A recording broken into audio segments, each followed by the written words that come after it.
सारे दर्शकों ने अजय कोत की राम राम। दोस्तों फ़िलहाल मैं ईगरा गांव में मौजूद हूं और जो एक संस्था है बाबा नागा शिक्षा समिति बहुत ही अच्छा काम कर रहे हैं। एक बहुत ही अच्छी पहल कर रहे हैं जो 3-4 साल तक प्रश्नोत्तरी प्रतियोगिता करवा रहे हैं। बहुत ही गजब का काम कर रहे हैं क्योंकि देखो बच्चा में थोड़ी सी सीख मिले, बहुत अच्छा काम होगा। तो सारी बातचीत है जो युवा साथी भी हैं और जो बुजुर्ग भी हैं, सारे हैं, इन तक बातचीत करांगे कि जो प्रतियोगिता करवाई गई है इसका क्या उद्देश्य है, इनका मेन उद्देश्य इन तक पूछांगे आज एक बारी। तो दीपक भाई आ जाएगा। तो भाई साहब राम राम। राम राम बेटा। तो भाई जो आज प्रतियोगिता करवाई गई है इसका क्या उद्देश्य है? शिक्षा को बढ़ावा देना। और मैं तो आपका माध्यम से एक के बात कहना चाहूँगा जी, हर चीज़ तो समझौता कर लियो, पढ़ाई तो समझौता नहीं करियो जी। अगर किसी के साथ लड़ना ना, अगर आप बल के साथ नहीं लड़ सकते तो शिक्षा के माध्यम से आप उसको झुका सको।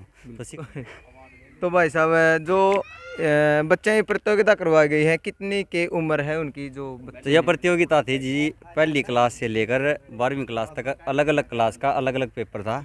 उसके बाद जो कंपटीशन एग्जाम की तैयारी कर रहे हैं उनका पेपर अलग था जी।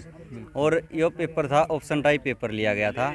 और ऑप्शन टाइप एक क्यूआर शीट बोला नहीं जिसमें OMR शीट बोल रहा, तो वो तैयार करी गई थी, सॉफ्टवेयर पर तैयार करी गई थी। सॉफ्टवेयर ने पेपर चेक करे हैं सारे और गोलदारे भरने सिखाए थे। जो एक बड़ा लेवल पर एग्जाम की तैयारी कर रहे हैं और जिस टाइम वो फर्स्ट टाइम पेपर दें और गोलदारे भर रहे हैं, तो वही चीज़ हम पहली दूसरी में प्रैक्टिस करवाने लग रहे हैं। तो इसमें इतने मतलब बढ़िया बढ़िया क्वेश्चन दे रखे थे। जो आजकल डी ग्रुप का पेपर हुआ था उसमें आ रहे थे कुछ क्वेश्चन इस 5वीं 7वीं क्लास में भी दे रखे थे। तो बच्चे का हौसला बढ़ा है।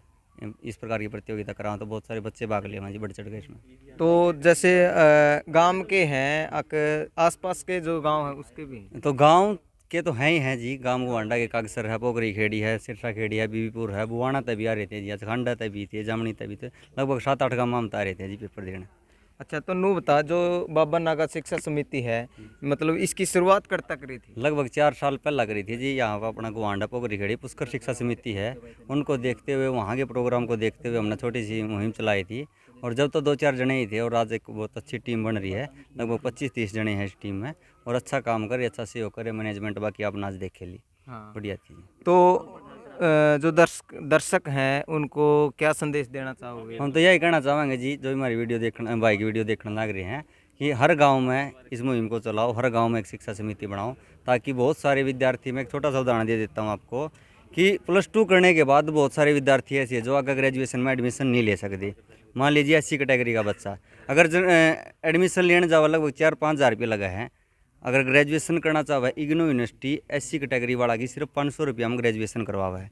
अभी CRSU यूनिवर्सिटी में सिर्फ 500 रुपया में LLB का एडमिशन हुआ था।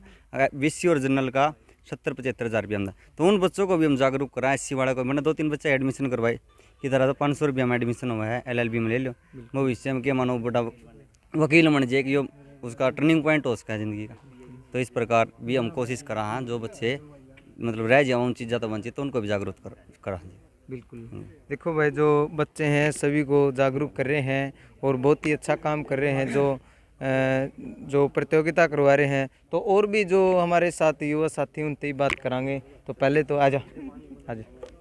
तो भाई सब राम राम। राम राम भाई। तो भाई आप क्या कहना चाहोगे जैसे आज जो प्रतियोगिता भाई साहब, पहले बताने का उद्देश्य ये है कि ये जो प्रतियोगिता करवाई गई थी ये प्रश्नोत्तरी प्रतियोगिता थी और शिक्षा का जो क्षेत्र है वो बहुत विस्तृत है। तो भले ही सिर पे छत ना हो या बगल में ना हो वास्ता, लेकिन पढ़ने का जुनून हो तो ज़रूर मिलता है रास्ता। तो जो शिक्षा है मेन कड़ी है शरीर के लिए। और जब हम किसी भी उद्देश्य को शिक्षा को आगे बढ़ाने के लिए कोई भी कार्य करते हैं, ये तो मेन धरातल लिया हमने कि जो बच्चा प्रथम क्लास से पढ़ते हुए अपना जीवन की शिक्षा प्रारंभ करता है और उसके बाद बहुत बड़े बड़े आयाम वो प्राप्त करता है अपने जीवन में, पहली दूसरी तीसरी कक्षा में जब वो जाता है तो धीरे धीरे वो महत्व को समझने लग जाता है। और जो हमारी प्रारंभिक शिक्षा है, लास्ट में एक बात आती है कि 12वीं और 10वीं के बाद ही बच्चे गवर्नमेंट जॉब के लिए तैयारियां करते हैं। तो ये पहला लेवल ही हमने बच्चे को जब दिया है कि ये ऐसे ऐसे पर्सन भी आपके यहाँ आ सकते हैं, आप तैयारी कीजिए, तो वो तैयारी भी बहुत अच्छे तरीके से बच्चा कर सकता है जी। और कुछ ही तो जैसे आज एक गरीबी में भी रह जाए कोई बच्चा, तो उसको लेकर जी जो ये प्रश्नोत्तरी प्रतियोगिता कराई गई थी, ये अमीर गरीब को देखकर नहीं कराई गई थी। संपूर्ण छात्र शक्ति इसमें शामिल थी, जिससे कि गरीब का बच्चा भी था, अमीर का बच्चा भी था, मध्यम वर्ग के जो लोग हैं उनके भी सभी बच्चे आए थे। शिक्षा किसी को ये देख के नहीं दी जाती कि ये अमीर है तो इसको ज़्यादा दिया जाएगी, ये गरीब है इसको कम दिया जाएगा। जब अध्यापक कक्षा में बच्चों को पढ़ाता है तो वो ये नहीं देखता कि ये अमीर है या गरीब है, क्योंकि वो प्राचीन माना जाता था। कुछ समय आया है कि जिसमें SC BC को देखकर ही शिक्षा दी जाती थी, लेकिन अब ऐसा कुछ नहीं है, सबको समान शिक्षा दी जा रही है जी। तो और संदेश क्या देना चाहोगे, जैसे और आगे जो बच्चे देख रहे हैं इस वीडियो को? जो इस वीडियो को बच्चे देख रहे हैं वो पहले तो जागरूकता बढ़ाएं, अपनी जो जनरल नॉलेज है उसको बढ़ाएं, समाज में जो उनकी भागीदारी है उसको बढ़ाएं, और जो शिक्षा का लेवल होना चाहिए वर्तमान समय में जो उनको पढ़ाया जा रहा है, साथ में जो अपने पूर्वज है ना, उनसे शिक्षा जरूर ग्रहण करें, क्योंकि जो हमारी सामाजिक शिक्षा थी ना वो कहीं ना कहीं हम उससे पीछे हट रहे हैं। सामाजिक शिक्षा से जब बच्चा जुड़ेगा, साथ में अपने बड़े बूढ़ों से पता चलेगा कि वो भी शिक्षा होती थी, क्योंकि जब प्राचीन समय में हमारी गुरुकुल शिक्षा होती थी ना, तो सबसे पहले बेरोजगारी नहीं होती थी। उस समय सबके पास सब रोजगार होता था, कोई ना कोई किसी भी कार्य में निपुण होता था। कुम्हार अपने मटके बनाता था, तो जो पंडित थे वो अपना मंदिरों को संभालते थे, उनका भी कार्य देखते थे। और साथ के साथ जो लोहार था, जो प्रजापत समाज हमारा था, तो वो विभिन्न वस्तुएं तैयार करके देता था, वो संपूर्ण समाज के लिए देते थे। तो जैसे कि है जो हमारे जो नाई समाज अभी माना जाता है, वो भी सूचना का एक अलग से महत्व दिखाई देता था, तो जिससे कि बेरोजगारी नहीं थी। लेकिन अब जो कास्टिज्म के कारण ये बेरोजगारी